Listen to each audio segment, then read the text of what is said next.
Foundation India international centre के सहयोग से आज कविता नाम की एक श्रृंखला कई वर्षों से चला रहा है और ये आज उसमें 33वां सत्र है। इसमें हिंदी के लगभग 100 कवियों ने अपनी कविताएं पहले सुनाई हैं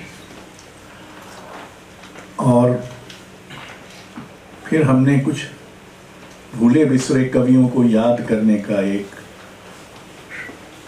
उपक्रम भी शुरू किया जो इसी के अंतर्गत हुआ है। फिर हमने सोचा कि हिंदी कविता और उर्दू कविता के बीच में क्या संबंध है, इसको भी देखा जाए, क्योंकि वो एक ही भूभाग की भाषाएं हैं, एक ही भूभाग में विकसित साहित्य है। तो अगर आप याद करें तो ऐसे बहुत सारे लोग हुए हैं पहले जिनके पास उर्दू कविता की काफ़ी स्मृतियां थीं, लेकिन धीरे धीरे मुझे लगता है कि ऐसे लोग कम होते जाते हैं। इसी के लिए खोजने में मुझे थोड़ी दिक्कत हुई। एक आध ने तो जवाब ही नहीं दिया, तो हालांकि वो उर्दू कविता बहुत अच्छी तरह से जानते हैं, ये मुझे पता है, लेकिन बहरहाल जो भी कारण हो। तो आज 3 कवि हैं जो अपनी पसंद की उर्दू कविताएं आपको सुनाएंगे। मैं उनसे आग्रह करूंगा, श्री गिरधर राठी, श्री लीलाधर मंडोई और श्री ओम निश्चल।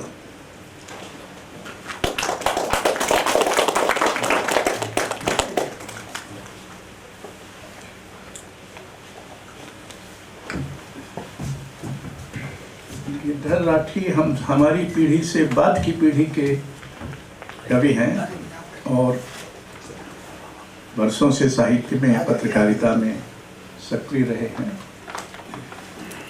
लीलाधर मंडोई बहुत सारी चीज़ें एक साथ करते रहे हैं, हरफन मौला हैं। और ओम निश्चल अपने उपनाम के सर्वथा प्रतिकूल, अत्यंत चल कवि और व्यक्ति हैं। तो ये तीनों आपको कविताएं सुनाएंगे, पर उसके पहले मैं आपसे वो कुछ शेर साझा करना चाहता हूँ जो मुझे परसों से प्रेरित करते रहे। एक ज़माना था जब सागर में 1 वर्ष के लिए नामवर सिंह अध्यापक थे, तो मैं और रमेश दत्त दुबे जो हमारे और जिनको गिरधर जी अच्छी तरह से जानते हैं, और नामवर जी सुबह सैर पर निकलते थे। ये 1959-60 की बात है। और उस समय पहली बार, हमारी जानकारी में पहली बार, गालिब का दीवान देवनागरी में छप कर आया था। तो गालिब की बहुत सारी गज़लें वैसे प्रसिद्ध थीं, कुंदनलाल सहगल इत्यादि ने गाई थी, तो वो तो अपनी जगह है, लेकिन हम लोगों में ये होड़ लगती थी कि कोई एक नायाब शेर खोज कर लाया जाए। तो हर सुबह किसी की बारी होती, एक बार नामवर जी, एक बार मैं, एक बार नहीं, तो फिर उल्टा पलटा। तो उन दिनों जो शेर नायाब खोजने का क्रम हुआ, उसमें मसलन ये शेर मैंने सोचा है, परतबे खुर्शीदे जहाँ ताब इधर भी साये की तरह हम पे अजब वक्त पड़ा है। या फिर, और गालिब में ख़ास बात ये थी कि उनकी पहली पंक्ति लगभग, कई शेरों में पहली पंक्ति लगभग फारसी है, परतबे खुर्शीदे जहाँ ताब इधर भी, पर थोड़ा सा उर्दू है और बाकी फारसी है। और इसी तरह से दूसरा था, जौहरे तेग बसर चश्मे दीगर मालूम, ये तो पूरे फारसी है। जौहरे तेग बसर चश्मे दीगर मालूम, हूँ मैं वो सब्जा कि जहराब उगाता है मुझे। उन्हीं दिनों खोजा हमने एक शेर कि पुर हूं ऐसे शिकवे से जैसे राग से बाजा। पुर हूं ऐसे शिकवे से जैसे राग से बाजा, एक जरा छेड़िए फिर देखिए क्या होता है। और मुश्किल मुश्किल शेरों के में मसलन बड़ी प्रसिद्ध गज़ल थी गालिब की, दायम पड़ा हुआ तेरे दर पर नहीं हूँ मैं, ऐसी जिंदगी पे के पत्थर नहीं हूँ मैं। उसका जो सबसे संभवतः कठिन शेर है वो ये है कि या रब ज़माना मुझको मिटाता है किस लिए, लोहे जहां पे हर्फ मुकर्रर नहीं हूं मैं। और इसी गज़ल में जो शुरू होती है कि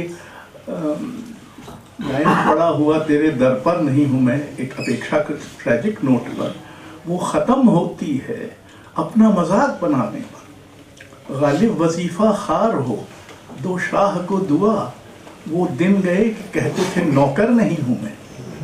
तो उनका बहुत प्रसिद्ध गज़ल उस समय थी कि दिले नादा तुझे हुआ क्या है, आखिर इस मर्ज की दवा क्या है। उसका जो असली शेर है, लालो गुल कहाँ से आते, अब्र क्या चीज़ है, हवा क्या है। तो ऐसे बहुत सारे पक्ष थे जो हम लोगों ने कोई वीरानी सी वीरानी है, दश्त को देख के घर याद आया। एक ज़माने में मैंने एक पुस्तक लिखने की कोशिश की थी और वो हुई नहीं, वो कबीर और गालिब पर थी। और उनकी बहुत सारी थीम्स को मैंने कोशिश की थी कि आग, घर, इस तरह की थीम्स जो हैं उनमें। उसी गज़ल का जिसमें है कि जहराब उगाता है मुझे, एक शेर और है, मुद्दा महवे तमाशाए शिकस्ते दिल है। मुद्दा महवे तक तमाशाए शिकस्ते दिल है, आईना खाने में कोई लिए जाता है मुझे। और एक बार शंकर दयाल शर्मा जो राष्ट्रपति हो गए थे, तो भोपाल के थे, तो आए तो राष्ट्रपति लोग अपना भाषण नहीं लिख सकते, आपको शायद पता ही होगा। ज़्यादातर तो प्रधानमंत्री भी नहीं लिख सकते, जवाहरलाल नेहरू को छोड़। तो मेरे ऊपर ये जिम्मेदारी दी गई कि उनका भाषण लिख दो। अब भाषण में मैंने सोचा कि भाई वो यहाँ के हैं भोपाल के, तो भाषण में कुछ एक आध गालिब का शेर मैं चस्पा कर। तो शेर मैंने जो चुना वो था कि अब मैं हूँ और मातमे यक शहर आरज़ू, तोड़ा जो तूने आईना तिमसालदार था। तो राष्ट्रपति जी ने मुझे बुलाया और कहा भाई ये तिमसालदार क्या होता है। मुझे ये भ्रम था कि चूंकि भोपाल के हैं उनको कुछ उर्दू आती होगी। और बहरहाल और गालिब के यहाँ आप सब जानते होंगे कि गालिब क्रियाओं का प्रयोग बहुत सटीक ढंग से करते हैं। जो उनका बहुत प्रसिद्ध से मत पूछ कि क्या हाल है तेरा मेरे पीछे, तेरे पीछे तू देख कि क्या रंग है तेरा मेरे आगे। तो पीछे और आगे और पूछ और देख, ये जो और गालिब के दो और मिसरे, मुझे पहला बहुत ही सख्त फारसी में है तो मुझे याद नहीं रहता वो, और मुझे चूंकि उर्दू आती नहीं, सिर्फ देवनागरी में पढ़ता हूँ। एक तो है कि मैं अंदलीबे गुलशने ना आफरीदा हूँ, मैं ऐसे बगीचे का बुलबुल हूँ जिसको अभी होना बाकी है। मैं अंदलीबे गुलशने ना आफरीदा हूँ, ये अपने बारे में कहा। और फिर एक जिसका उदाहरण देते मैं थकता नहीं हूँ कि कैसे एक महान कवि एक खुशी के रूपक को यंत्रणा के रूपक में बदल देता है। अब फिर मुझे पहला उसका मिसरा याद नहीं है, लेकिन दूसरा है, जो चिरागाने दिवाली सफ बसफ जलता हूँ मैं। जैसे चिराग दिवाली के एक के बाद एक जलते हैं, वैसे मैं जलता हूँ। अब मीर जो उनके पहले के हैं, असल में मुझे स्वीकार करना चाहिए कि मीर के पास में थोड़ा देर से आया, गालिब के पास पहले पहुंच गया था। तो उनके दो चार शेर मैं आपको सुनाता हूँ। आग सीख दिल में सुलगे है कभू भड़की तो। अब जरा इसका सिंटेक्स देखिए, आग सी दिल में सुलगे है कभू भड़की तो, मीर देगी मेरी हड्डियों का ढेर जो ईंधन जला। कॉम्प्लिकेटेड सिंटेक्स, बट क्या बिंब है कि आग सी दिल में सुलगे है कभू भड़की तो, मीर देगी मेरी हड्डियों का ढेर जो ईंधन जला। और जो उनके प्रसिद्ध शेर है कि उसके फरोगे हुस्न से झमके है सब में नूर। और झमका शब्द का मैंने इसके पहले कभी प्रयोग नहीं सुना। बहुत आसानी से इसको झलके लोग कह देते हैं, लेकिन मूल में वो झमका है। उसके फरोगे हुस्न से झमके है सब में नूर, शम्मे हरम हो या कि दिया सोमनाथ का।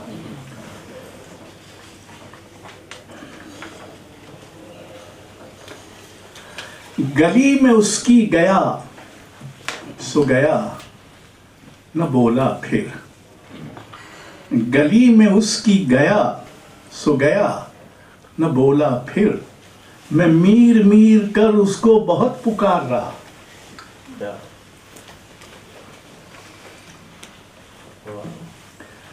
तेरी जुल्फे सियाह की याद में आंसू झमकते हैं। तेरे जुल्फे सियाह की याद में आंसू झमकते हैं। अंधेरी रात है, बरसात है, जुगनू चमकते हैं। और एक मुझे फिर उसका पहला मिसरा याद नहीं है कि हम क्यों न जाएं आलम के साथ मीर। आलम तो कारवां है, हम कारवानियां। आलम तो कारवां है, हम कारवाइयाँ। ये मैंने इससे कहा कि इसलिए पढ़ी आपके सामने कि अव्वल तो आपको ये लगे कि थोड़ा बहुत उर्दू की कविता से मेरा भी परिचय है, मैं इसका संचालन ऐसे ही नहीं कर रहा हूँ। और दूसरा ये कि अब आप हमारे कवियों को सुनेंगे। सबसे पहले ओम निश्चल, फिर लीलाधर मंडलोई, फिर गिरधर राठी। आइए। और चूंकि एक कवि नहीं है तो उसकी कमी थोड़ा पूरा करने की, ताकि समय जो है 15-15 मिनट थोड़ा इधर उधर हो जाए चलेगा, कम न करिए, ज़्यादा कर सकते।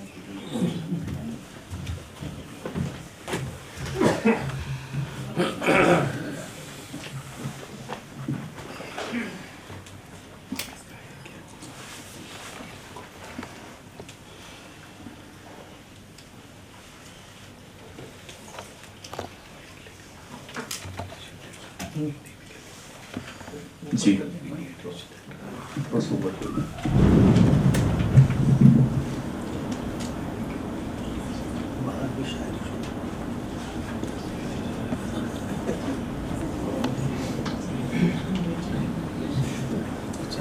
मैंने सोचा कुछ झमक गया। करवा दिया था पहले से ज़्यादा ठंडा हो रहा।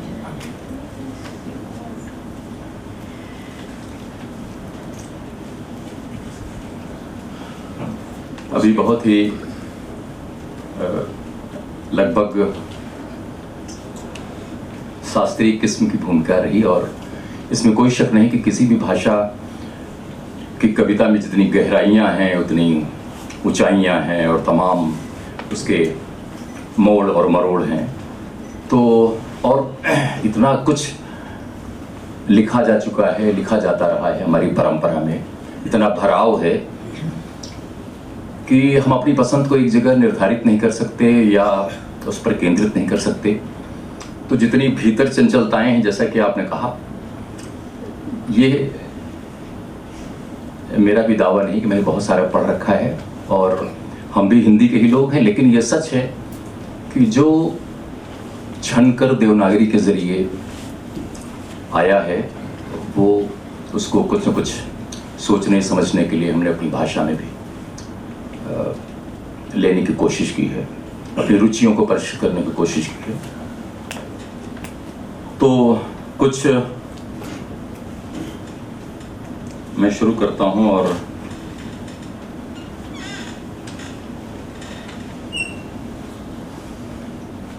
इसको पहले पढ़ें। ये मजहर बुखारी शायर हैं। छोड़ दे कुछ नहीं है रंजिश में, छोड़ दे कुछ नहीं है रंजिश में, आ मेरे साथ खेल बारिश में। छोड़ दे कुछ नहीं है रंजिश में, आ मेरे साथ खेल बारिश में।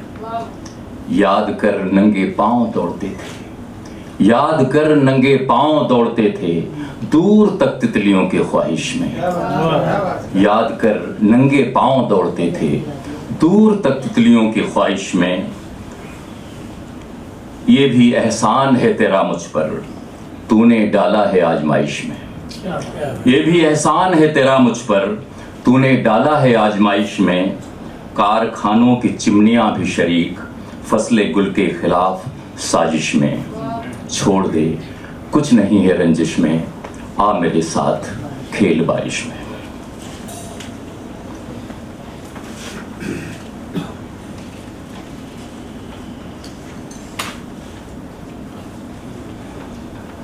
शायर हैं पाशा रहमान पाकिस्तान के।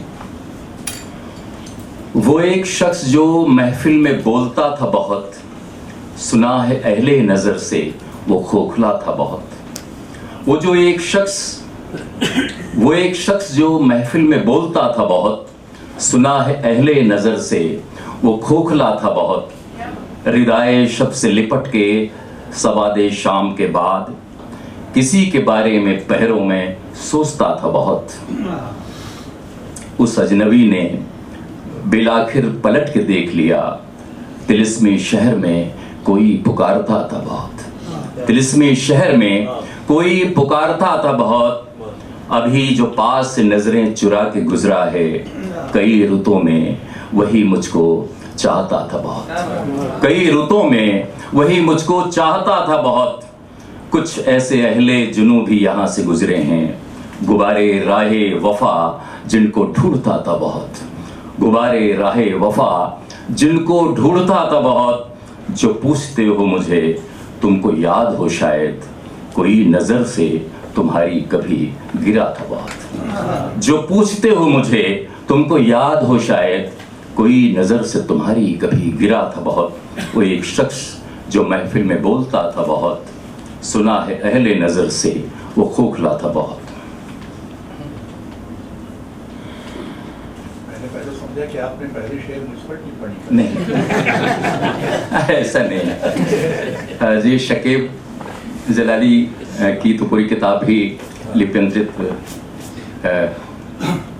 की है मंडोई जी और उनके मित्र ने। उनका एक कलाम है कि जहां तलक भी ये सहरा दिखाई देता है, मेरी तरह से अकेला दिखाई देता है। जहां तलक भी ये सहरा दिखाई देता है, मेरी तरह से अकेला दिखाई देता है। न इतनी तेज चले सरफरी हवा से कहो, सजर पे एक ही पत्ता दिखाई देता है। न इतनी तेज चले सरफरी हवा से कहो, सजर पे एक ही पत्ता दिखाई देता है। बुरा न मानिए दुनिया की ऐब जोई का, उन्हें तो दिन का भी साया दिखाई देता है। उन्हें तो दिन का भी साया दिखाई देता है। ये एक अब्र का टुकड़ा कहां कहां बरसे, ये एक अब्र का टुकड़ा कहां कहां बरसे। तमाम दश्त ही प्यासा दिखाई देता है, तमाम दश्त ही प्यासा दिखाई देता है। वहीं पहुंच के गिराएंगे बादबां अपने, वहीं पहुंच के गिराएंगे बादबां अपने। वो दूर कोई जजीरा दिखाई देता है, वो दूर कोई जजीरा दिखाई देता है। मेरी निगाह से छुपकर कहाँ रहेगा कोई, कि अब तो संग भी शीशा दिखाई देता है, कि अब तो संग भी शीशा दिखाई देता है। सिमट के रह गए आखिर पहाड़ से कद भी, जमी से हर कोई ऊंचा दिखाई देता है। सिमट के रह गए आखिर पहाड़ से कद भी, जमी से हर कोई ऊंचा दिखाई देता है। खिली है दिल में किसी के बदन की धूप शकेब, खिली है दिल में किसी के बदन की धूप शकेब। हर एक फूल सुनहरा दिखाई देता है, जहां तलक भी ये सहरा दिखाई देता है, मेरी तरह से अकेला दिखाई देता है। और एक कलाम कतील शिफाई का, टूटने और बिखरने का चलन मांग लिया हमने, हालात से शीशे का बदन मांग लिया। टूटने और बिखरने का चलन मांग लिया हमने, हालात से शीशे का बदन मांग लिया। जब सुना आएंगे कुछ लोग नसीहत करने, एक दूजे से वहीं हमने वचन मांग लिया, एक दूजे से वहीं हमने वचन मांग लिया। वो मुसलमान थी अल्लाह से शर्माती रही, और भगवान से गोरी ने सजन मांग लिया, और भगवान ने से गोरी ने सजन मांग लिया। जोर था शेखो बरहमन का हर एक बस्ती में, हमने रहने को अलग शहरे सुखन मांग लिया, हमने रहने को अलग शहरे सुखन मांग लिया। हम भी मौजूद थे तकदीर के दरवाजे पर, लोग दौलत पे गिरे हमने वतन मांग लिया, लोग दौलत पे गिरे हमने वतन मांग लिया। जिसकी तहरीर में होना था हमें दफन कतील, जिसकी तहरीर में होना था हमें दफन कतील, उसने वापस वही कागज का कफन मांग लिया, उसने वापस वही कागज का कफन मांग लिया। टूटने और बिखरने का चलन मांग लिया हमने, हालात से शीशे का बदन मांग लिया। ये भी कतील का है। वफा के जंगलों में खो गया तो, मेरे दिल को अगर कुछ हो गया तो, वफा के जंगलों में खो गया तो, मेरे दिल को अगर कुछ हो गया तो। बहुत इल्जाम आए धूप के सर, जो सायों में मुसाफिर खो गया तो। बहुत इल्जाम आए धूप के सर, जो सायों में मुसाफिर खो गया तो। मुअज्जिन की अजा बरहक है लेकिन, मुअज्जिन की अजा बरहक है लेकिन, नमाजी जाग कर फिर सो गया तो, नमाजी जाग कर फिर सो गया तो। जहां दरकार हैं लफ्जों की फसलें, वहां कोई खामोशी हो गया तो, वहां कोई खामोशी हो गया तो। पढ़ी जो फातिहा सागर पे हमने, सवाब उसका भी वाइज हो गया तो, सवाब उसका भी वाइज हो गया तो। कतील एक दाग है तौबा का मुझ पर, कोई बादल उसे भी धो गया तो, कोई बादल उसे भी धो गया तो। वफा के जंगलों में खो गया तो, मेरे दिल को अगर कुछ हो गया तो। ये मीर का एक पढ़ रहे हैं। खुदा करे मेरे दिल को टुकी करार आवे, खुदा करे मेरे दिल को टुकी करार आवे, कि जिंदगी तो करूं जब तलक यार आवे। खुदा करे मेरे दिल को टुकी करार आवे, कि जिंदगी तो करूं जब तलक यार आवे। कमाने उसकी भावों की चढ़ी ही रहती हैं, न जब तलक सरे तीरे सितम शिकार आवे। हमें तो एक घड़ी गुल बगैर दूभर है, हमें तो एक घड़ी गुल बगैर दूभर है। खुदा ही जाने कि अब कब तलक बहार आवे। तुम्हारे जोरों से अब हाल जाए इबरत है, किसू से कहिए कि उसको न एतबार आवे। नहीं है चाह भली इतनी भी दुआ कर मीर, नहीं है चाह भली इतनी भी दुआ कर मीर, कि अब जो देखूं से मैं बहुत न प्यार आवे। खुदा करे मेरे दिल को टुकी करार आवे, कि जिंदगी तो करूं जब तलक यार आवे।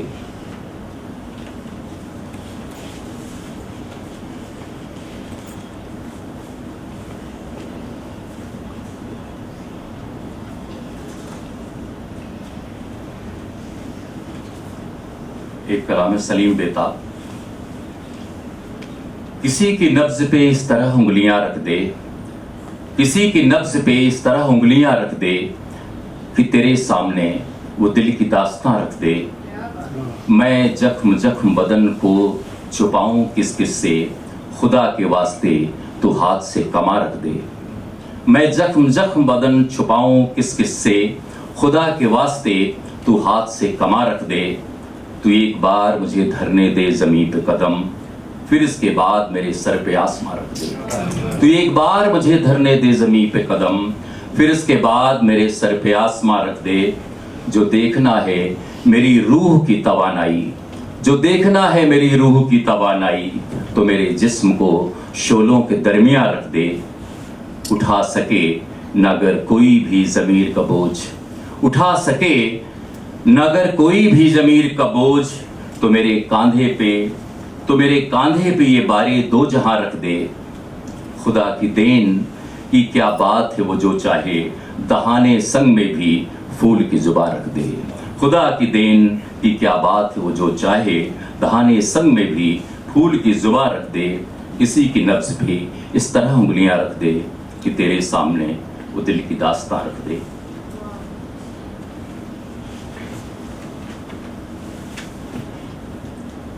अतहर नफीस शायर है पाकिस्तान के। मुझको तारीख समंदर से उभारे कोई, मेरे सीने में नए जख्म उतारे कोई। मुझको तारीख समंदर से उभारे कोई, मेरे सीने में नए जख्म उतारे कोई। मुझको टकरा दे किसी कोहे बला से इस बार, मेरी चाहत में मुझे फूल न मारे कोई। मुझे फूल न मारे कोई, रूह को रूह के आदाब सिखाए मैंने। मुझको समझाए बदन के भी इशारे कोई, रूह को रूह के आदाब सिखाए मैंने। मुझको समझाए बदन के भी इशारे कोई। मेरे जलने का जरा देर तमाशा देखे, रेशमी जिस्म भर लाए शरारे कोई। मैं बदन हूँ तो हर एक बात बदन से सोचूं, रूहे जिंदा हूँ तो फिर मुझको न मारे कोई। मैं बदन हूँ तो हर एक बात बदन से सोचूं, रूहे जिंदा हूँ तो फिर मुझको न मारे कोई। मैं बहुत जाग चुका वो भी तो जागे कुछ रोज, मैं बहुत जाग चुका वो भी तो जागे कुछ रोज। मैं बहुत हार चुका अब जरा हारे कोई। शायद इस तरह मेरे दिल में खिले ताज़ा गुलाब, नए नश्तर मेरी पहलू में उतारे कोई। उसकी आवाज़ कोई दूसरी आवाज़ न हो, उसकी आवाज़ कोई दूसरी आवाज़ न हो। मेरी आवाज़ में अब मुझको पुकारे कोई। मुझको तारीख समंदर से उभारे कोई, मेरे सीने में नए जख्म उतारे कोई।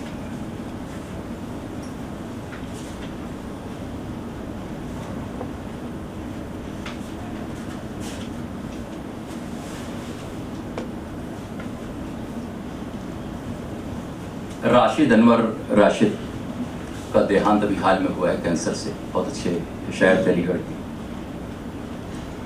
हाले दिल मुझसे छुपाना भी नहीं चाहता है, पूछता हूं तो बताना भी नहीं चाहता है। हाले दिल मुझसे छुपाना भी नहीं चाहता है, पूछता हूं तो बताना भी नहीं चाहता है। खुद ही कहता है कि रासाई नहीं आबो हवा, और इस दिल से वो जाना भी नहीं चाहता। खुद ही कहता है कि रासाई नहीं आबो हवा, और इस दिल से वो जाना भी नहीं चाहता है। सौंप देता है सदा दस्ते सितमगर में मुझे, सौंप देता है सदा दस्ते सितमगर में मुझे। अपने हाथों से गंवाना भी नहीं चाहता है, अपने हाथों से गंवाना भी नहीं चाहता है। तेरी नफरत पे कोई रद्द अमल कैसे करूं, तेरी नफरत पे कोई रद्द अमल कैसे करूं। मुझको हमदर्द जमाना भी नहीं चाहता है, मुझको हमदर्द जमाना भी नहीं चाहता है। ये भी ख्वाहिश है कोई बात अब नाराज रहे, ये भी ख्वाहिश है कोई बात नाबराज रहे। और सरे बज़्म वो आना भी नहीं चाहता है, हाले दिल मुझसे छुपाना भी नहीं चाहता है। पूछता हूँ तो बताना भी नहीं चाहता। एक और अच्छा कलाम इनका है, बहुत ही मौजू। राशिद अनवर राशिद। ये सब को क्या हुआ है कोई बोलता नहीं, ये सब को क्या हुआ है कोई बोलता नहीं। हर शख्स देखता है कोई बोलता नहीं, ये सबको क्या हुआ है, कोई बोलता नहीं, हर शख्स देखता है, कोई बोलता नहीं।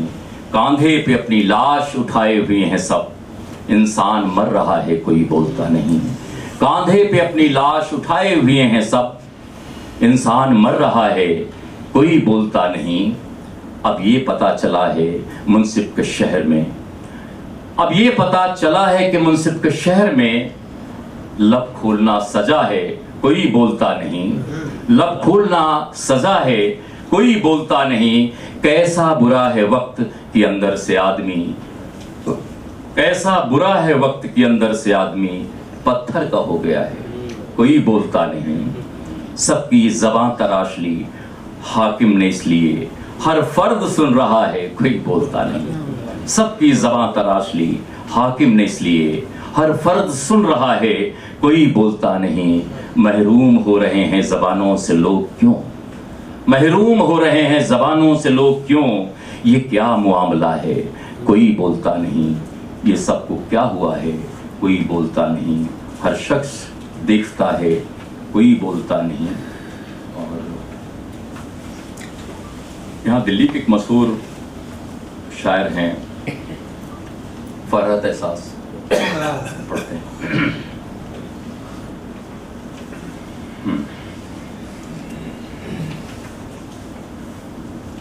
हमेशा का ये मंजर है कि सहरा जल रहा है, हमेशा का ये मंजर है कि सहरा जल रहा है, पर अब हैरत तो इस पर है कि दरिया जल रहा है। हमेशा का ये मंजर है कि सहरा जल रहा है, पर अब हैरत तो इस पर है कि दरिया जल रहा है। तुम्हें फुर्सत हो जीने से तो अपने पार देखो, पसे दीवारे अयाम एक जमाना जल रहा है, पसे दीवारे अयाम एक जमाना जल रहा है। जरा सी देर को शाने से अपना सर हटा लो, जरा सी देर को शाने से अपना सर हटा लो। तेरे रुखसार के शोलों से शाना जल रहा है, तेरे रुखसार के शोलों से शाना जल रहा है। सफर करना है अगली सुबह और गर्मी पाप से, सफर करना है अगली सुबह और गर्मी पासे। मेरे बिस्तर का सारा पायताना जल रहा है, मेरे बिस्तर का सारा पायताना जल रहा है। पिघल कर गिर रहे हैं मेरे सर पे चांद तारे, पिघल कर गिर रहे हैं मेरे सर पे चांद तारे। सुना है आसमां का शामियाना जल रहा है, सुना है आसमां का शामियाना जल रहा है। हमेशा का ये मंजर है कि शहरा जल रहा है। एक अंतिम, उसको ये इश्क, उसको है इश्क बताना भी नहीं चाहता है, और ये बात छुपाना भी नहीं चाहता है। सोचता रहता है दिन भर कि मेरी रात में आए, सोचता रहता है दिन भर कि मेरी रात में आए। अपना दिन रात बनाना, अपना दिन रात बनाना भी नहीं चाहता है। सोचता रहता है दिन भर कि मेरी रात में आए, अपना दिन रात बनाना भी नहीं चाहता है। सूरत शेर वो करता भी है इजहार अपना, पर्दाए शेर उठाना भी नहीं चाहता है। सूरत शेर वो करता भी है इजहार अपना, पर्दाए शेर उठाना भी नहीं चाहता है। साये को जुस्तजुए जिस्म बहुत है, फिर भी पहलुए जिस्म में आना भी नहीं चाहता है, पहलुए जिस्म में आना भी नहीं चाहता है। ऐसा लगता है कि वो पा भी चुका है मुझको, ऐसा लगता है कि वो पा भी चुका है मुझको, जो बज़ाहिर मुझे पाना भी नहीं चाहता है, जो बज़ाहिर मुझे पाना भी नहीं चाहता है।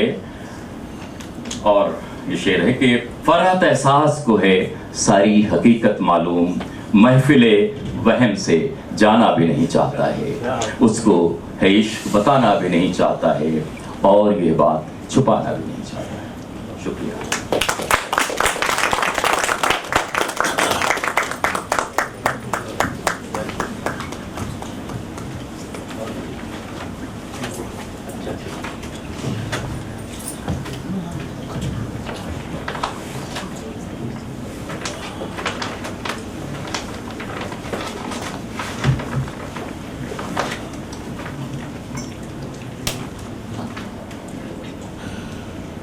दोस्तों, अभी आपने ओम जी को सुना, ओम जी खुद भी हिंदी के बहुत अच्छे शायर हैं और इन दिनों तो फेसबुक में रोज कुछ ना कुछ हम उनका पढ़ ही रहे हैं और मंचों पर जाते रहते हैं, इसलिए उनको पढ़ने वढ़ने का जो सलीका है वो भी मैं जरा थोड़ा सा कमज़ोर हूँ। कोई नज्म भी पढ़िएगा, सिर्फ गज़ल नहीं।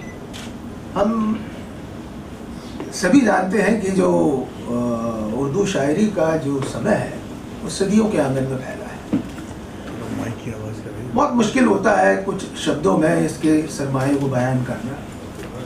जो कुछ है वो मुझे लगता है शेरों के ज़रिए ही समझ लेना चाहिए कि दुनिया कितनी वसी है।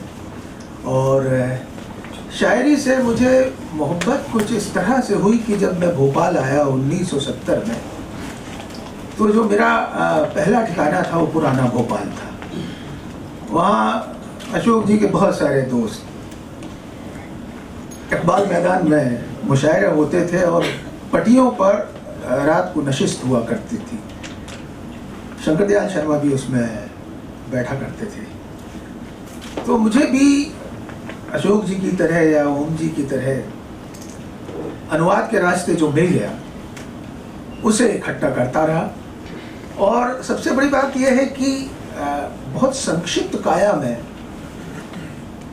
जो कहने की एक सलाहियत है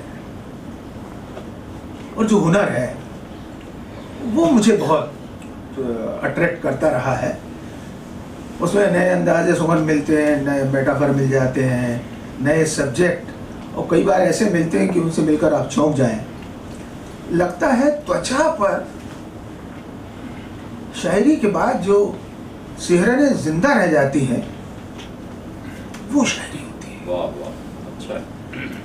इब्ने ईसा साहब याद आते हैं, कुछ मीर के अबियात थे कुछ फैज के मिसरे, कुछ मीर के अबियात थे कुछ फैज के मिसरे, एक दर्द का था जिन में बयां याद रहेगा, एक दर्द का था जिन में बयां याद रहेगा।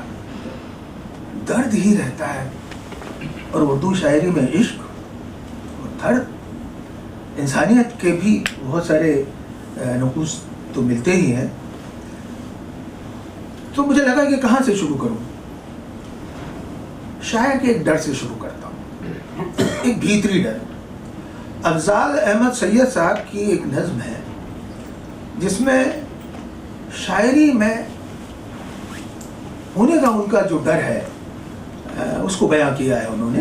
वो कुछ इस तरह से है, मैं डरता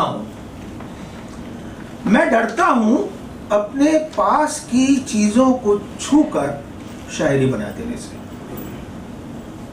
रोटी को मैंने छुआ और भूख शायरी बन गई, रोटी को मैंने छुआ और भूख शायरी बन गई, उंगली चाकू से कट गई खून शायरी बन गया, गिलास हाथ से गिरकर टूट गया और बहुत सी नज़में बन गई।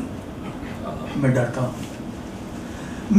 हूं अपने से थोड़ी दूर की चीजों को देखकर शायरी बना देने से। मैं डरता हूं अपने से थोड़ी दूर की चीजों को देखकर शायरी बना देने से।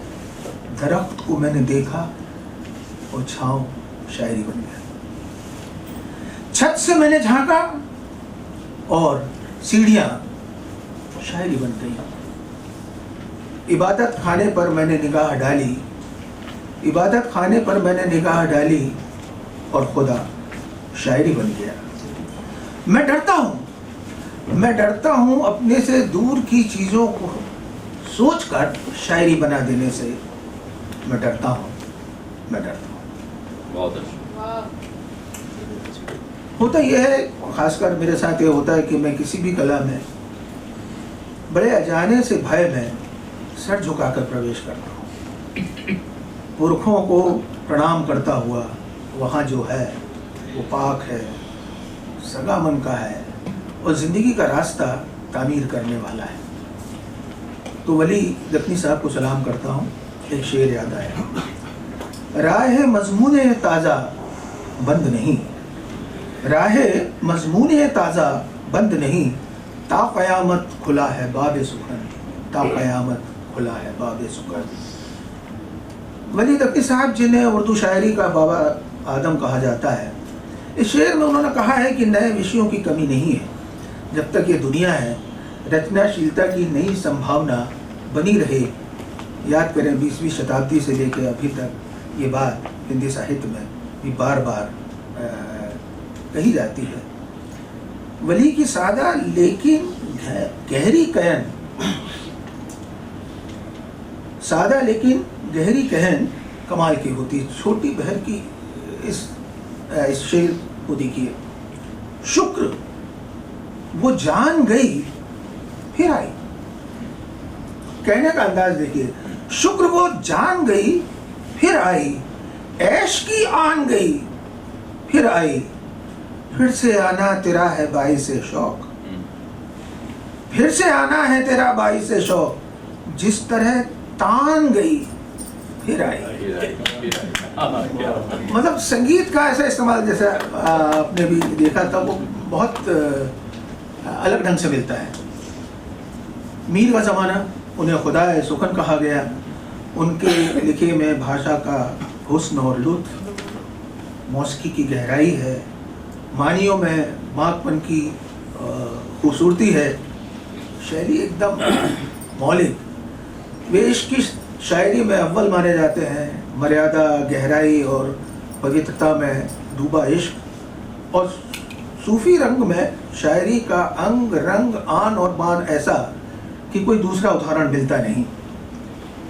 एक शेर सुनिए। मीर साहब तुम फरिश्ता हो तो हो, मीर साहब तुम फरिश्ता हो तो हो, आदमी होना तो मुश्किल है मियाँ। एक और सुनिए। हम ना कहते थे नक्श उसका नहीं नक्काश सहल, हम ना कहते थे कि नक्श उसका नहीं नक्काश सहल, चांद सारा लग गया तब नीम रुख सूरत हुई, चांद सारा लग गया तब नीम रुख सूरत हुई। उन्हीं का एक और है। मुझको शायर न कहो मीर की साहब मैंने, मुझको शायर न कहो मीर, मुझको शायर न कहो मीर की साहब मैंने, दर्द व गम कितने किए जमा तो दीवान किया, दर्द व गम कितने किए जमा तो दीवान किया। एक और भी है, बहुत बारीक सा शेर है उनका। ले सांस भी आहिस्ता की नाजुक बहुत है काम, ले सांस भी आहिस्ता की नाजुक बहुत है काम, आफाक की इस कारगहे शीशागरी का, आफाक की इस कारगहे शीशागरी का। हम सभी जानते हैं मीर रेख्ता के उस्ताद थे। रेख्ता में जो अंदाजे सुखन मीर से आता है, उसके लिए ज़ौक़ साहब का एक शेर है जो उनकी बहुत बड़ी श्रद्धांजलि है मीर साहब के लिए। ना हुआ पर ना हुआ मीर का अंदाज नसीब, ना हुआ पर ना हुआ मीर का अंदाज नसीब, ज़ौक़ यारों ने बहुत जोर गज़ल में मारा, ज़ौक़ यारों ने बहुत जोर गज़ल में मारा। मीर साहब के बाद गालिब आते हैं। गालिब ने मीर की परंपरा को आगे बढ़ाया, इश्किया भी और सूफी भी दोनों को आबाद किया। ना था कुछ तो खुदा था, ना कुछ होता तो खुदा, ना था कुछ तो खुदा था, ना कुछ होता तो खुदा होता, डुबोया मुझको होने ने, ना होता मैं तो क्या। एक और है। हुई मुद्दत कि गालिब मर गया पर याद आता, हुई मुद्दत कि गालिब मर गया पर याद आता है, वो एक बात पर कहना कि यूं होता तो क्या होता, वो एक बात पर कहना यूं होता तो क्या होता। और एक और शेर जो आज के वक्त से जुड़ता है बाजार के संदर्भ में, ऐसा लगता है जैसे नए ढंग से ट्रांसफॉर्म हो गया हो। तुम शहर में हो तो हमें क्या गम, तुम शहर में हो तो हमें क्या गम, जब उठेंगे ले आएंगे बाजार से जाकर दिलो जान और दिलो जान और। पाकिस्तान के शायर हैं नासिर काज़मी साहब, उर्दू के प्रतिनिधि शायर माने जाते हैं, इंसानियत के बड़े पैरोकार रहे हैं, लम्हा लम्हा वक्त को खूबसूरती से ज़बान देने में माहिर रहे हैं। उन्हें उम्मीद का शायर भी कहा जाता है। वे कहते हैं, हर नफस शौक भी है मंजिल का, हर नफस शौक भी है मंजिल का, हर कदम याद रफ्तगां भी है, हर कदम याद रफ्तगां।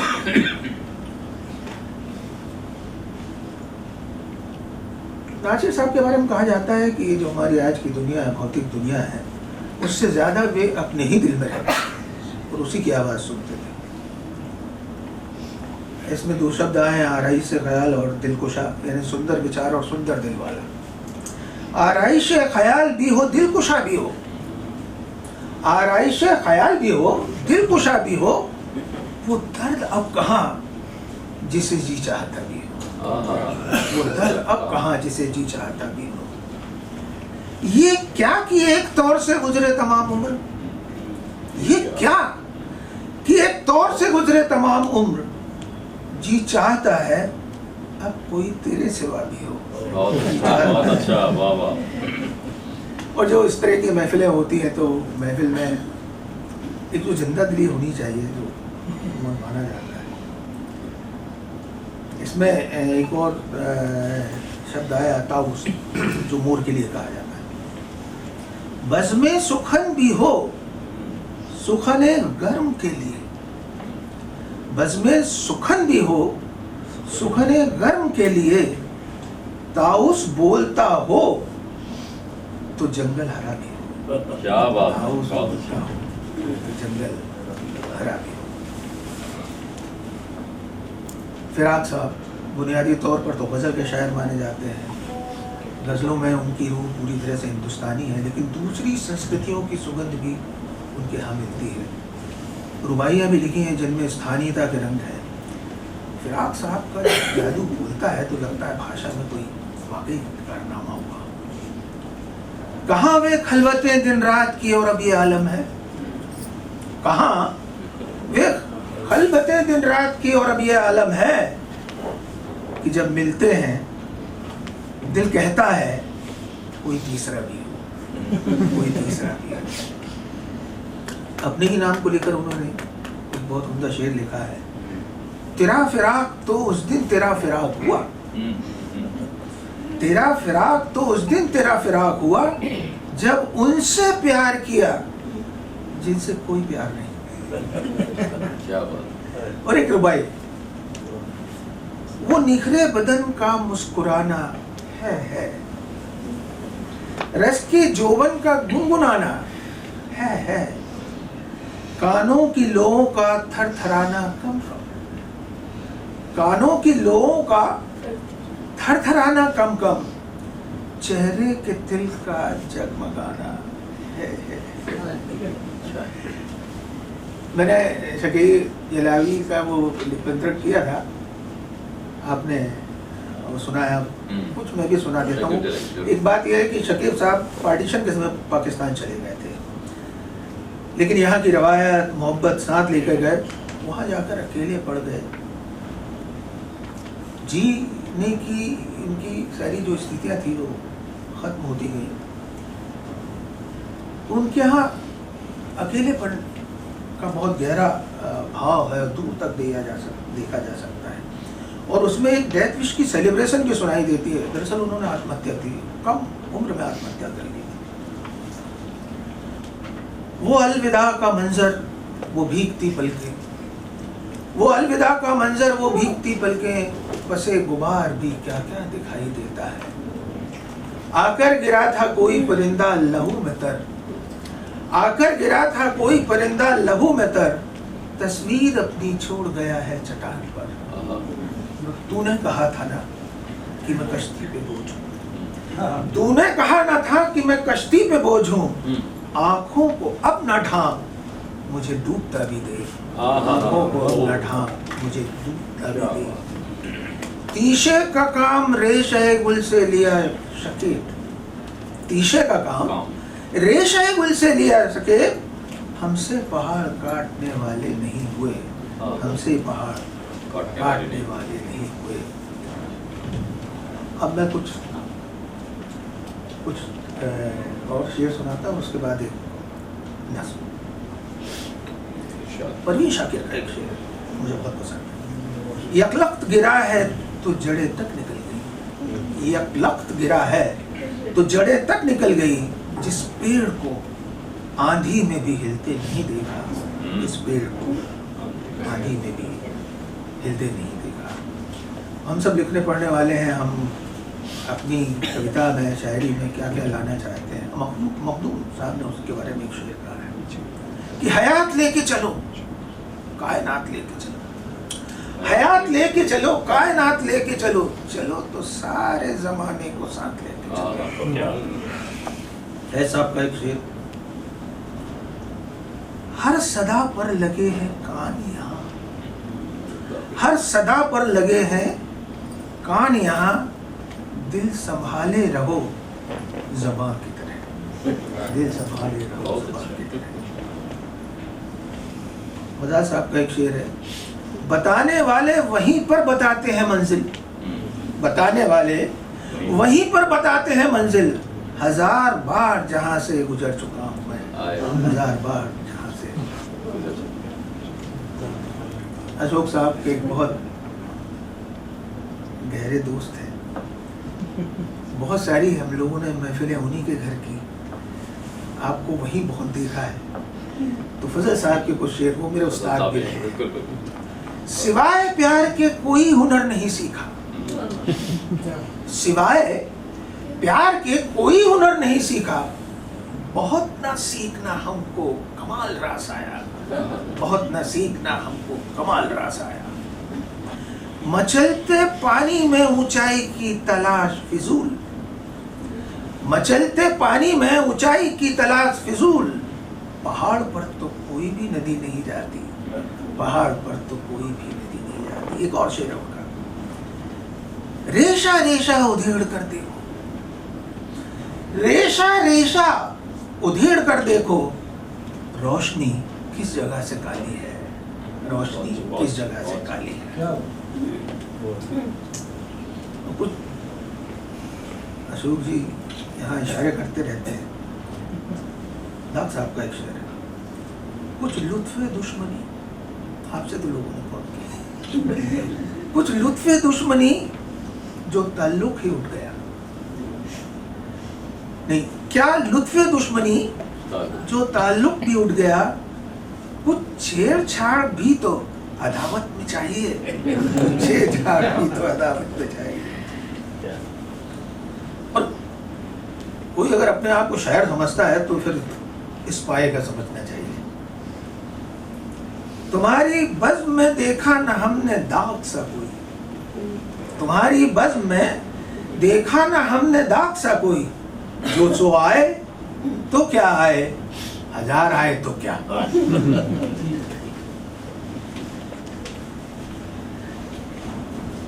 इकबाल साहब का एक बड़ा, कुछ लोग बड़े उम्दा ढंग से शब्दों का इस्तेमाल करते हैं। जरा सा तो दिल हूं मगर शौक इतना, जरा सा तो दिल हूं मगर शौक इतना,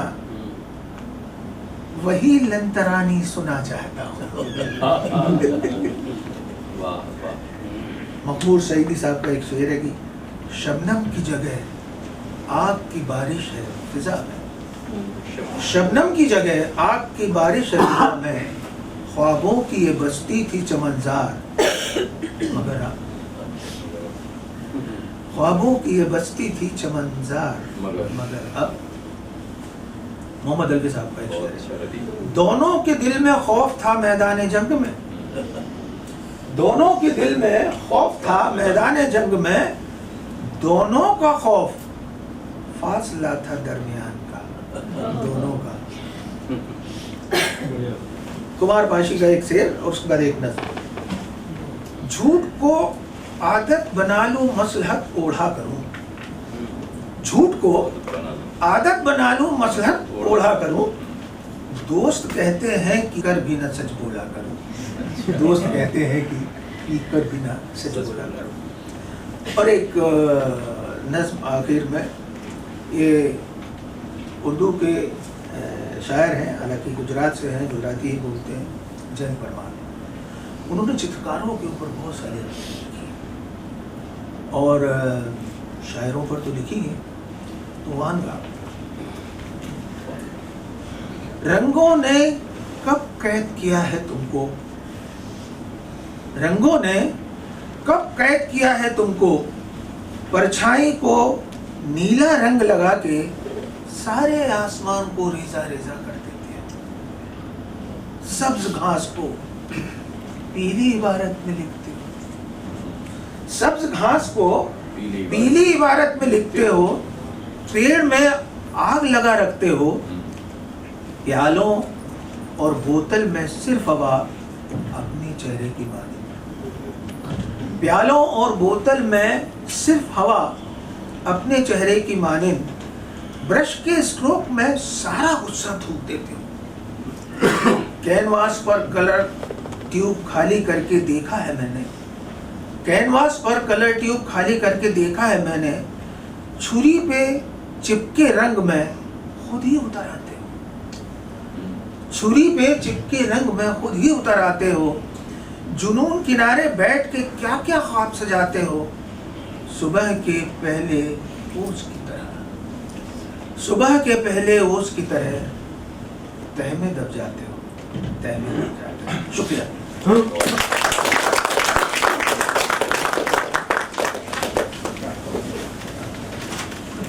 आइए जी,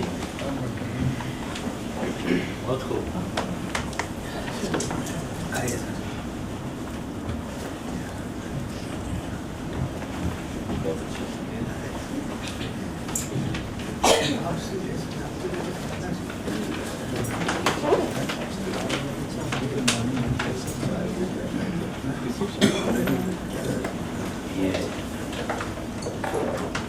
जैसा कि अशोक जी और सागर की चर्चा ना हो, ये तो हो नहीं सकता, तो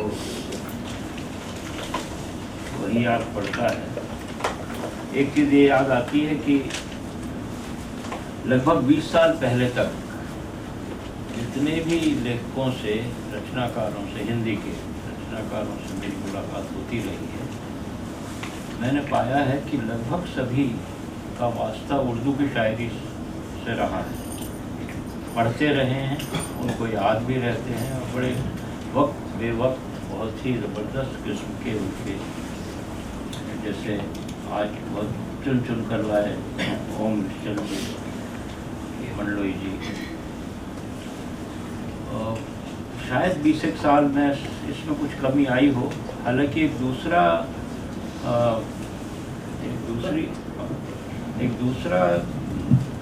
तथ्य ये भी है कि जब से रेखता शुरू हुआ तब से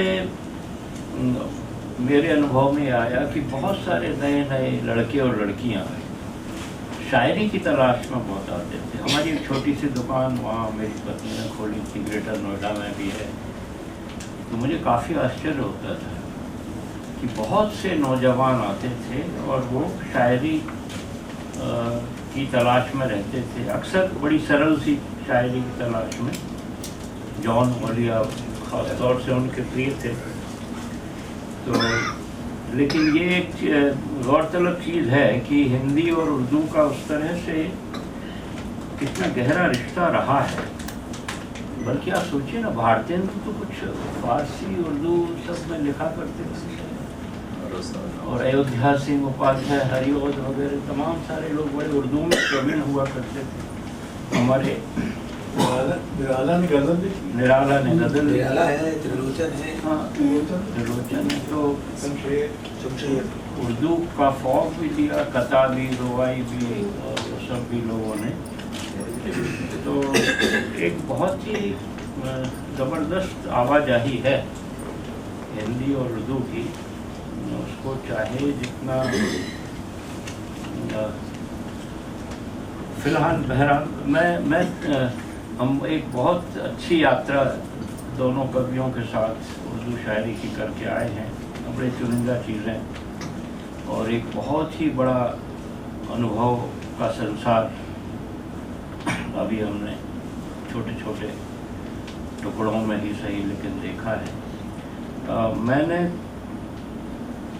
और जाहिर है कि गालिब और मीर तो जो भी शुरू करता है, हम लोग जब शुरू करते थे तो वहीं से वही नाम याद आते थे, वही बताया जाता था, वही हम रूपन की। मुझे याद है कि सागर यूनिवर्सिटी में जब मैं BA कर रहा था तो एक पत्रिका के लिए मैंने बाकायदा गालिब के शेरों का चयन किया था, लेकिन वो कठिन शेर नहीं थे, वो सरल शेर थे जो आसानी से समझ में आते थे। और उर्दू के साथ मेरा रिश्ता ये रहा कि मैंने करीब 15-20 बार उर्दू सीखने की कोशिश की। थोड़ी सी सीख लेता हूँ फिर भूल जाता हूँ। तो मैं कुल मिला के मुझे देवनागरी से ही सब सीखना ये रहा है। तो हम अभी यात्रा नए से पुराने की तरफ भी कर सकते हैं। मैं एक ऐसे शायर की कुछ चीज़ें सुनाना चाहता हूँ जो शायद अभी तक कहीं अपने को छपवाना नहीं चाहते, बस ऐसे ही आपस में इधर उधर दोस्तों के बीच में सुनाते हैं जिस वक्त। और उनका नाम है फैसल फहमी। तो 30 साल के हैं, बड़ी गहरी पैठ है, चूँकि मेरा काफ़ी उनसे मिलना जुलना रहा। एक चीज़ उनके दिमाग में यह है कि वो एक तरह से रूहानियत की बिल्कुल जो चरम सीमा होती है वहाँ से उबर कर फिज़िकल वर्ल्ड में, जिस्मानियत में आए हैं। यानी जिस्मानियत मानी खाली वो हवस और इश्क और उसकी नहीं, बल्कि मेटाफिज़िक्स से फिज़िकलिटी में आने की उनकी कोशिश है। और तो मैं कुछ चीज़ें उनकी सुना देता हूँ, है ना। मौत मंजिल पे खड़ी हो तो वो डर जाएंगे, मौत मंजिल पे खड़ी हो तो वो डर जाएंगे, आखिरी वक्त पे सब लोग मुकर जाएंगे। छोड़िए पर्दा नशीनी कि हम आईना परस्त, वो नहीं है जो तुझे देख के मर जाएंगे। इश्क की ऐन जो शाख की नाकामी है, हम तेरी राह में ये काम भी कर जाएंगे। रोज मिल बैठ के रोएंगे सभी महफिल में, रोज मिल बैठ के रोएंगे सभी महफिल में। नींद आ जाए तो तन्हाई के घर जाएंगे। एक मेरे नाम की जुल्फों में गिरह बांध तो ले, एक मेरे नाम की जुल्फों में गिरह बांध तो ले। बेचखम हुस्न के कुछ और समर जाएंगे, इश्क का बोझ उठाने के लिए आए हैं। छोड़कर तुझको कहाँ और किधर जाएंगे। बहुत ईमानदारी। खाक कर देता है फहमी तेरे कदमों के निशान, खाक कर देता है फहमी तेरे कदमों के निशान। वरना इस राह में औरों के भी सर जाएंगे।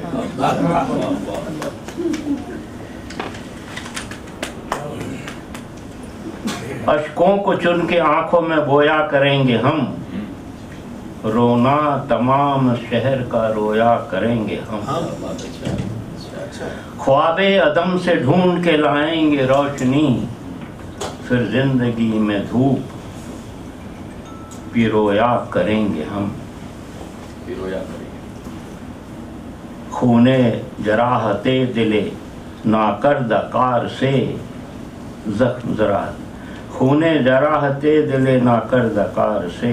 आईना ये हयात को धोया करेंगे हम। पहले तमाम शहर को सहरा बनाएंगे, पहले तमाम शहर को सहरा बनाएंगे। फिर वहशतों की रेत पे सोया करेंगे हम। लफ्ज़ों को हर्फ हर्फ पिरोएंगे शेर में, लफ्ज़ों को हर्फ हर्फ पिरोएंगे शेर में। लफ्ज़ों से इनहिराफ भी गोया, इनहिराफ माने बचना, भागना, लफ्ज़ों से, लफ्ज़ों को हर्फ हर्फ पिरोएंगे शेर में, लफ्ज़ों से इनहिराफ भी गोया करेंगे हम। फिर एक छोटी बहर की है चीज़ इनकी। मैंने जो आवाज़ लगाई खामोशी से जा टकराई, मैंने जो आवाज़ लगाई खामोशी से जा टकराई, हिज्र ने उसके ख्वाब दिखाए और ख्वाबों ने नींद उड़ाई। रोने से नींद आ जाती थी, रोने से भी नींद न आई। दिल का ज़ख्म हरा होते ही मैंने सुखन की फसल उगाई। मेरा जिस्म है रूह हकीकत, मेरा जिस्म है रूह हकीकत, और दुनिया उसकी परछाई। सारे शहर में खाक उड़ी थी, दस्त ने ऐसी धूम मचाई। सारे शहर में खाक उड़ी थी, दस्त ने ऐसी धूम मचाई। जब से फौत हुआ है फहमी, तन्हा रहती है तन्हाई। जब से फौत हुआ है फहमी, तन्हा रहती है तन्हाई। एक और,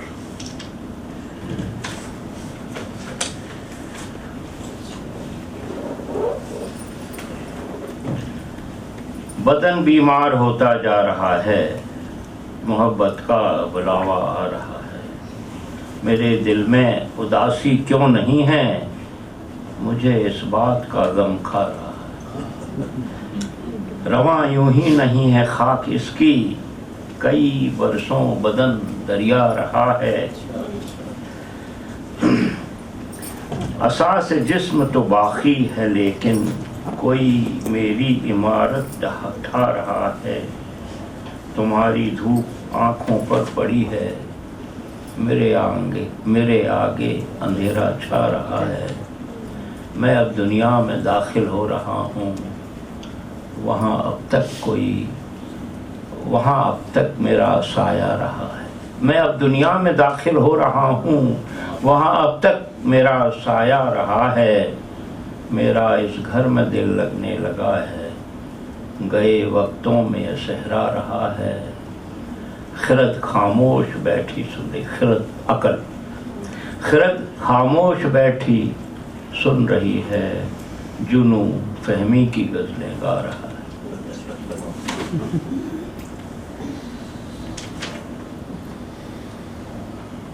एक और, मैंने दुनिया में जो कमाया है, सब गंवाया तो खुद को पाया है। मैंने दुनिया में जो कमाया है, सब गंवाया तो खुद को पाया है। आसमां से जवाब आया है, आसमां सिर्फ मोह माया है।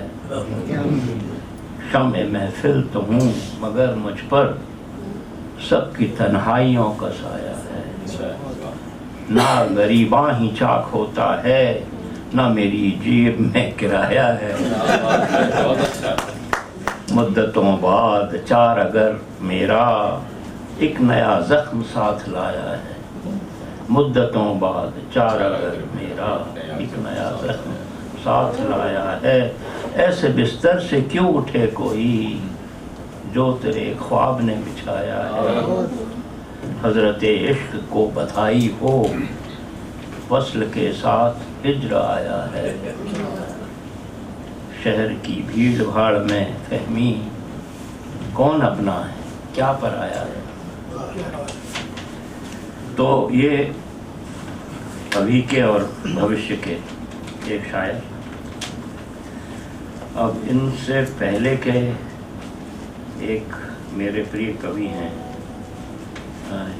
जो आप लोगों के भी, शीन काफ निज़ाम। तो लगभग हमारी उम्र के हैं, तो एक आध साल छोटे हैं, और अपने नए अंदाज, नए प्रतीक, भाषा वगैरह का एक नए रूपक इनका, इनकी फारसी वगैरह में बड़ी गहरी पैठ है।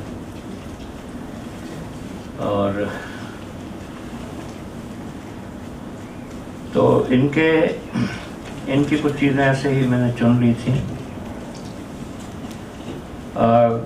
एक चीज़ मुझे अभी हम नज़ीर को भी थोड़ा सा देखेंगे तो उनको असल में पहले आना चाहिए था। बाबा, बाबा शब्द कहाँ से आया?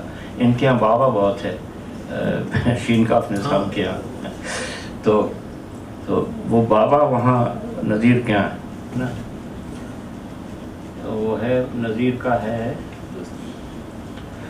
ज़र की जो मोहब्बत तुझे पड़ जाएगी बाबा, ज़र की दौलत की, ज़र की जो मोहब्बत तुझे पड़ जाएगी बाबा, दुख उसमें तेरी रूह बहुत पाएगी बाबा। तो उस बाबा को ये साहब यहाँ ले आए हैं। रास्ता ये कहीं नहीं जाता, आ गए तुम इधर किधर बाबा। फिर पहले ज़मीन बांटी थी, फिर घर भी बट गया, इंसान अपने आप में कितना सिमट गया। तो इनकी कुछ चीज़ें ऐसे ही चलते फिरते, वो गुनगुनाते रास्ते ख्वाबों के क्या हुए, वो गुनगुनाते रास्ते ख्वाबों के क्या हुए, वीरान क्यों हैं बस्तियां बाशिंदे क्या हुए, खामोश क्यों हो कोई, खामोश क्यों हो कोई तो बोलो जवाब दो, बस्ती में चार चांद से चेहरे थे क्या हुए, ऊंची इमारतें तो बड़ी शानदार हैं, पर इस जगह तो रैन बसेरे थे क्या हुए। कबीर की याद दिलाते हैं, दोहा लिखा है इन्होंने, हम कबीर कलिकाल के खड़े हैं खाली हाथ, संग किसी के हम नहीं और हम सबके साथ। फिर घर में जंगल वाला तो गालिब से सबको है ही याद। उसमें डर जैसा कुछ है, छोटी बहर की चीज, उसमें डर जैसा कुछ है, फिर भी घर जैसा कुछ है, उसमें डर जैसा कुछ है, फिर भी घर जैसा कुछ है, लगता है जंगल में भी अपने घर जैसा कुछ है। फिर एक इनका शेर है, सुना है जिंदगी है 4 दिन की, जो देना हो इसी दौरान देना।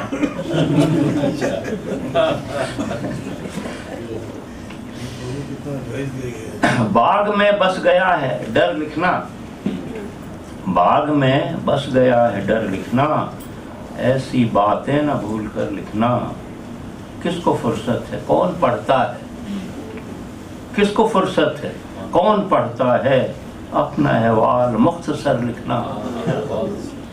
बढ़ गया और कितना सन्नाटा, मेरी आवाज का असर लिखना। फिर देखिए साहब, कहीं से बोलता कोई नहीं है, कहीं से बोलता कोई नहीं है, तो बस्ती में भी क्या कोई नहीं है। मैं सहरा में सदाएं दे रहा हूँ, मैं सहरा में सदाएं दे रहा हूँ, मेरा भी हमनवा कोई नहीं है। कुतुब खानों में अब रख दो हमें भी, लाइब्रेरीज में कुतुब खानों में अब रख दो हमें भी देखता कोई नहीं। हम सभी की शायद यही,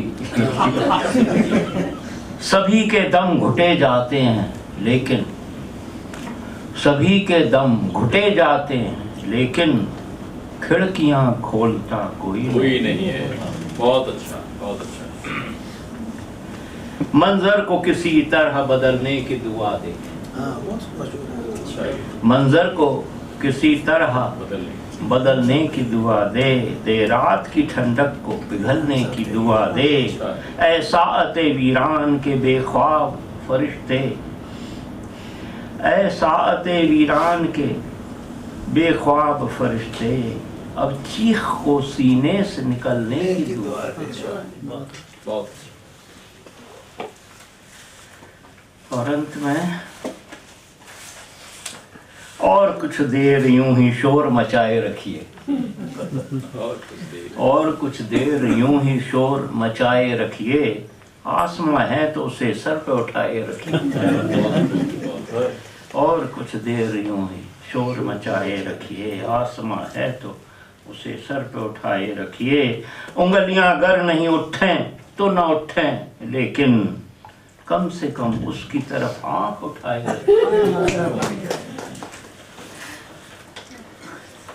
और अब हम और पुराने ज़माने में जाते हैं, जहाँ से ये मेरे बहुत अच्छा, मैं ये 3 किताबें इसलिए लाया, नज़ीर अकबर आबादी के 3 संग्रह इसमें, लेकिन 2 संग्रह जो हैं वो अक्सर हम उन्हीं से नज़ीर अकबर आबादी को जानते हैं ना, वो होली दिवाली और वो आदमीनामा और ये वो, लेकिन उनकी जो शायरी है और जिसमें अच्छा खासा फारसी और उसका अरबी का और बहुत बहुत सारा लिखा है इन्होंने। 101 साल जिंदा रहे लगभग, और कहते हैं कि अच्छा उर्दू अरबी फारसी के उस्ताद थे ही। कहते हैं कि गालिब ने भी इनसे सीखा, उर्दू सीखी शायद, उर्दू या फारसी जो भी कुछ। आगरा में, दिल्ली में जन्मे थे लेकिन अपने आप को आगरे का ही मानते थे। आशिक कहो असीर कहो आगरे का है, आशिक कहो असीर कहो आगरे का है, मुल्ला कहो दबीर कहो आगरे का है, मुफलिस कहो फकीर कहो आगरे का है, शायर कहो नज़ीर कहो आगरे का है। शायर और नज़ीर को एक मतलब सिनोनिम्स बना दिया उन्होंने। इस्तेमाल हबीब तनवीर ने आगरा बाजार में हम लोगों ने सुना, और वहाँ से तो फिर वो तो खैर अद्भुत है। और हमारे बेटे का एक दोस्त है देवेंद्र, अमेरिका चला गया, वो जब गाता था क्या समा बनता, जब भी वो मिलता था हम उसको पकड़ लेते थे, आदमी नामा सुनना शुरू कर देते थे।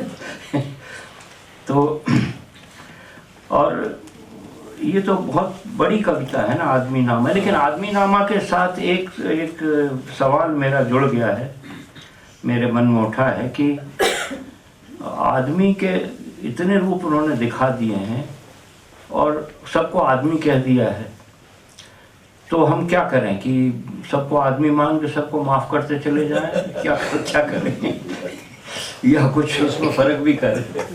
ये एक मुझे पता नहीं ये क्रिटिक्स ने इसके बारे में क्या सोचा है, इस आदमी नामा के बारे में ख़ास तौर से।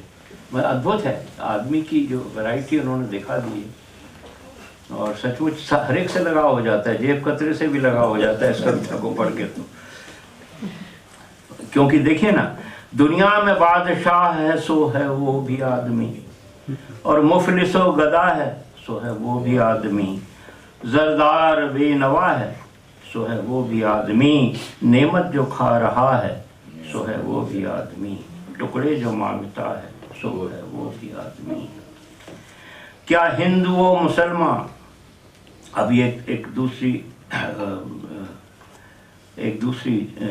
नज्म है, अच्छा नज्म है या गीत है, हम इसको गीत गाना, नज्म की कई रूप हैं, नज्म के छंदों के रूप होंगे इसके, जो मैं नहीं जानता।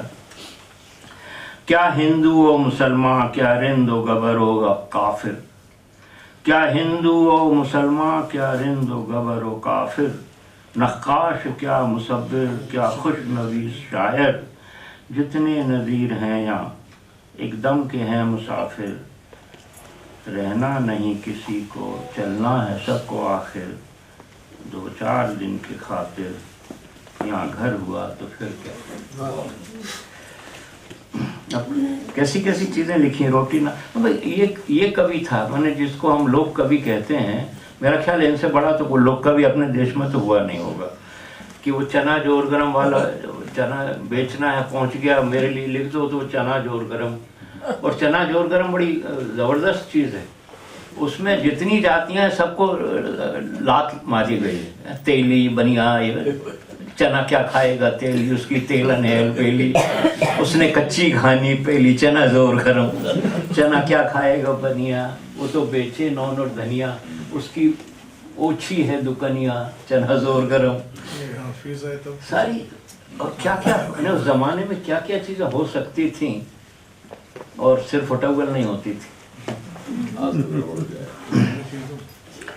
तो रोटी पर लिख दिया, चपाती पे लिख दिया, क्या क्या, और सबका फलसफा है, रोटी का भी फलसफा है और हर चीज का फलसफा उन्होंने। तो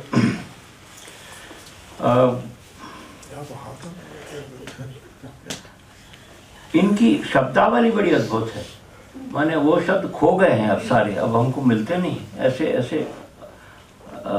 अजीबो गरीब प्रयोग मालूम होते हैं वो, और बोलचाल के हैं वो, सारे बोलचाल के हैं। उसके लिए हमको कोई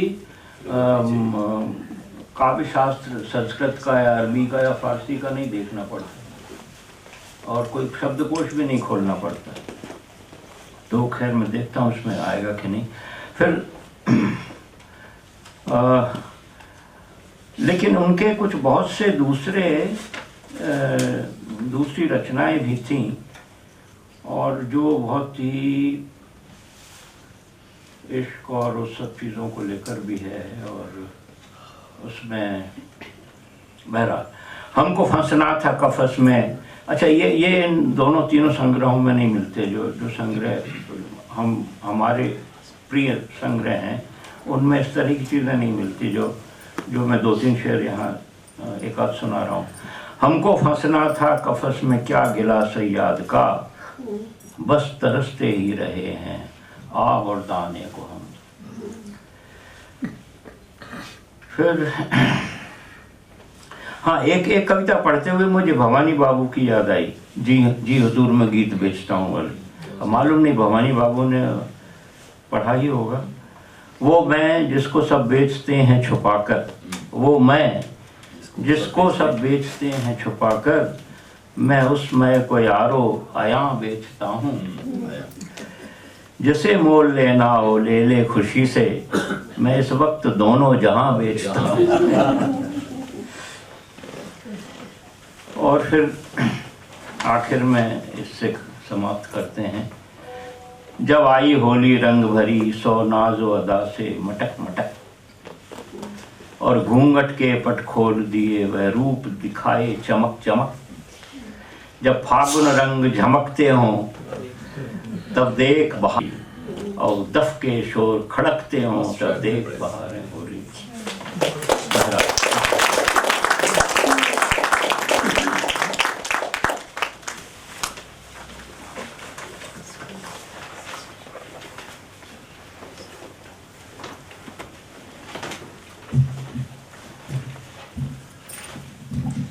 मित्रों, इसके साथ ये शाम अब समाप्त होती है। 10 शेर आपकी तरफ से सुन के तो समाप्त हो गया।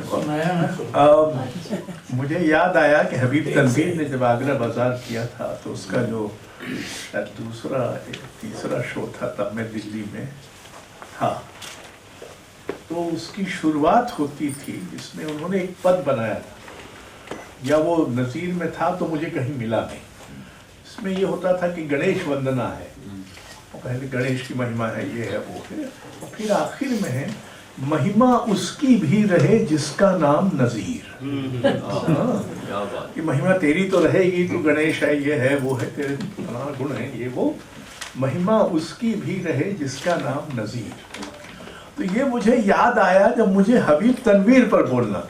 वो 80 बरस के हो रहे थे, तो भोपाल में एक बड़ा जलसा था, तो मैंने इसी का बदल के कि महिमा उसकी रहेगी जिसका नाम हबीब तो एक लिखा था।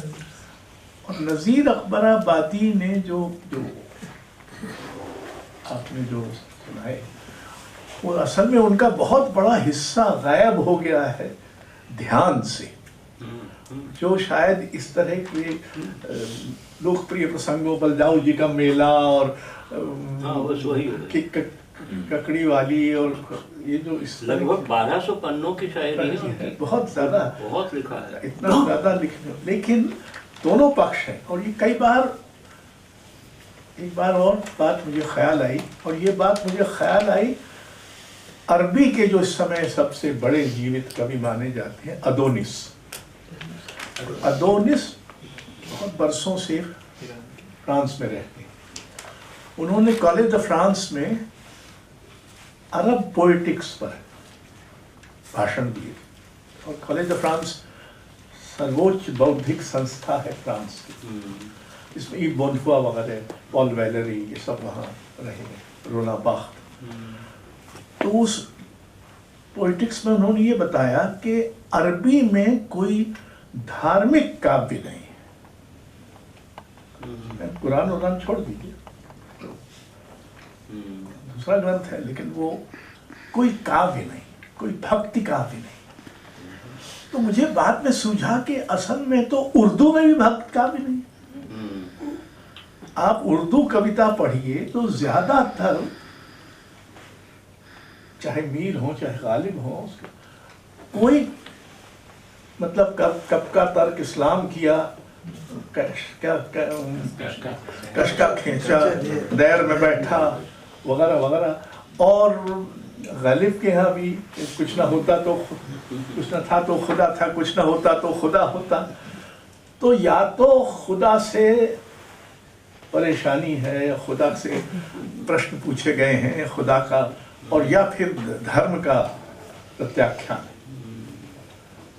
कल जाता था हम निकले, कहाँ मैं खाने का दरवाज़ा और कहाँ वाइस, बस इतना जानते हैं कल वो जाता था कि हम निकले, वगैरह वगैरह। तो ये भी एक बड़ी दिलचस्प बात है कि जिस धर्म के बारे में ये बहुत फैलाया गया है, उसकी कट्टरता है और उसमें बड़ा ये है, हिंसा है, इत्यादि इत्यादि, उसी धर्म की के अनुयायियों ने जो कविता लिखी है उसमें धर्म की भी आलोचना है और ईश्वर की भी आलोचना है, कम से कम भक्ति नहीं है। तो ये बात भी एक हमारे पहचानने की कुछ वो नात वगैरह जो है, नहीं, नात तो कविता तो नहीं है, वो तो ठीक है, वो तो जैसे कि जय जगदीश हरे भी प्रार्थना है, या कि तुलसीदास ने वो जो लिखी रामचंद्र कृपालु भजनम, तो ये तो तुलसीदास की कविता नहीं है, ये तो भजन है, स्तुति है, वो होगी, लेकिन काव्य में नहीं, काव्य में भक्ति काव्य नहीं है। और ये महत्वपूर्ण बात है, क्योंकि ये मान के, और ये एक तरह से ये भी कहा जा सकता है कि उसी भूभाग में इसमें उर्दू कविता ने जन्म लिया, जहाँ हिंदी कविता ने जन्म लिया, उसी भूभाग में ये संभव हुआ कि धार्मिक अभिप्राय हैं, धार्मिक कथानक हैं, वो सब है। शुरू की मतलब गालिब का दीवान तो शुरू ही उससे होता है, नक्श फरियादी है किसकी शोखिए तहरीर का, कागजी है पैरहन हर पैकरे लाना, क्या कावे कावे सख्त जानी है तन्हाई न पूछ, सुबह करना लाम शाम का लाना है जुए शीर का। तो इस सब में वो कहानियां, शीर, फरहाद और ये वो सब है, वो अभिप्राय सब हैं, लेकिन धर्म का प्रतिपादन या धर्म का समर्थन या धर्म की, बल्कि एक तरह की बगावत भी है, वही बगावत में उसी को उस अथॉरिटी से, उस एस्टेब्लिश, जो भी रिलीजियस अथॉरिटी है वो उर्दू कविता में हमेशा संदेहास्पद है, उससे प्रश्न पूछे गए हैं, उसका मजाक बनाया गया है। शेख मौलवी का मजाक तो जितना उर्दू कविता में है उतना हमारे यहाँ शायद भक्ति काव्य में भी उतना नहीं है जितना उर्दू कविता में। बहरहाल आप सब आए और आपने हिंदी कवियों के माध्यम से उर्दू कविता का आनंद लिया, इसके लिए बहुत बहुत आभार। ऐसा आते रहिए और जो आपके दोस्त और पड़ोसी हैं उनको बताते रहिए कि एक अच्छी शाम यहाँ बिताई जा सकती है, और वो जहाँ बिता रहे हैं वो कोई अच्छी शाम नहीं है, वो बकवास है। उसको देख रहे हैं, वो झूठ बोल रहे हैं, ससुरे एक से एक दूसरे को खौखिया के दौड़ रहे हैं, उसको क्या देखना, उसको क्या सुनना। आके कविता सुनिए या संगीत सुनिए या बहस सुनिए, तो आपका दिमाग भी खुलेगा और कम से कम आपको उस एक रास्ता से तो मुक्ति मिलेगी। धन्यवाद।